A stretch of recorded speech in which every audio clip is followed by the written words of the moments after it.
At the very outset, allow me to say that the inspiration for the Naga Rising and the journey we are taking is rooted in the Naga people's story of faith, freedom and fraternity. While many people will be hearing about the Naga Rising, perhaps for the first time, the seed of the vision that we are launching has been planted on the ground since a long time ago through the initiatives of our Naga elders and pioneers.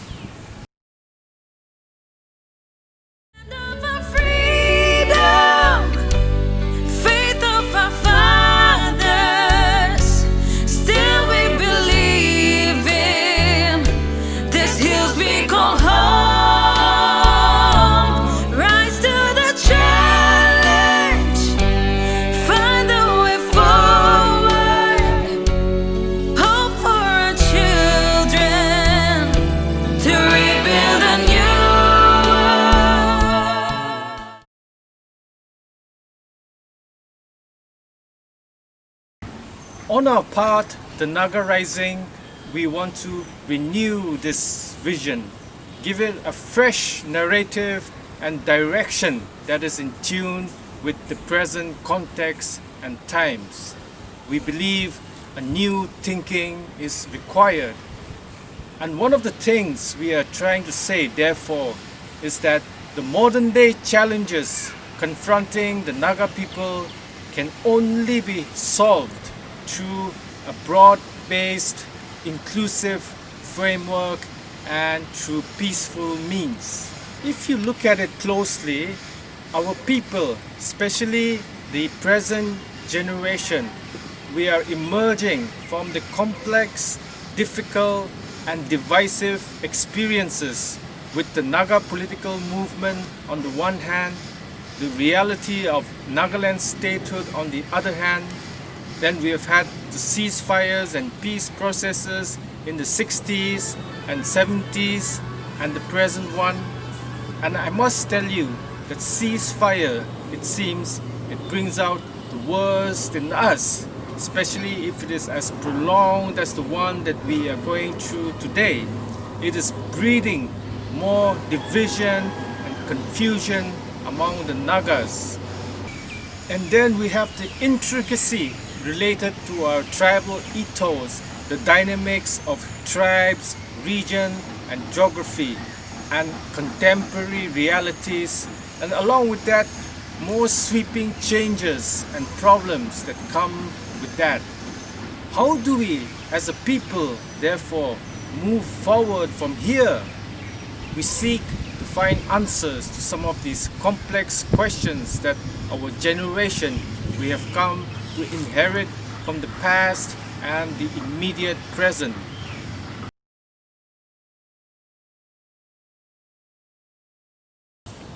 Friends and comrades, deep inside we all carry the love and burden for our land and people. This is not about the Naga Rising alone.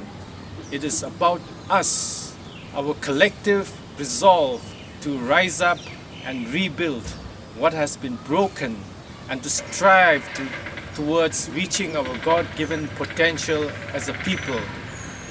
I have often shared this inspiring word of the Greek philosopher Socrates, who says that the secret of change is to focus all of our energy not on fighting the old but on building the new. The Naga Rising and its vision statement is positioned for a purpose. It is encouraging us to step out of our past and step into the future that God has prepared for us. It is telling us to cross over and to start building the new.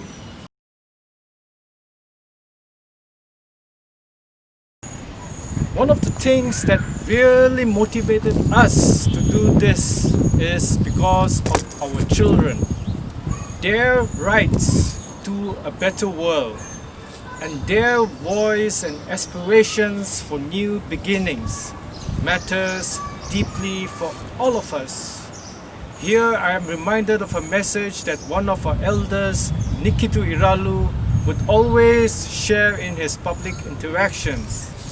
And it goes something like this: the hurts, the pain, the brokenness, the conflicts that are not transformed, they are always transferred to the next person, or to the next group, or to the next generation. And you can well imagine the negative implications if we do not do something during our lifetime. Our children will hold us accountable for our failures. It is therefore vital for us to heal the past and present so that we can pass on a better future to our children. The Naga Rising realizes that our community is in need of healing among tribes, groups, villages. We need the healing of our mind from a very painful and divisive past. We also need the healing of our systems from the scourge of corruption, extortion, gun culture, violence, lawlessness, isms, and all other destructive habits and elements that is detrimental to our well-being and our future. Yes, we have to create an enabling ecosystem that thrives on peace, well-being, and fair play. A place that will give our children the confidence to rise, to maximize, and to reach their potential. To give them this safe place and a future, we must set things right. And we must do it now, because tomorrow it will be too late.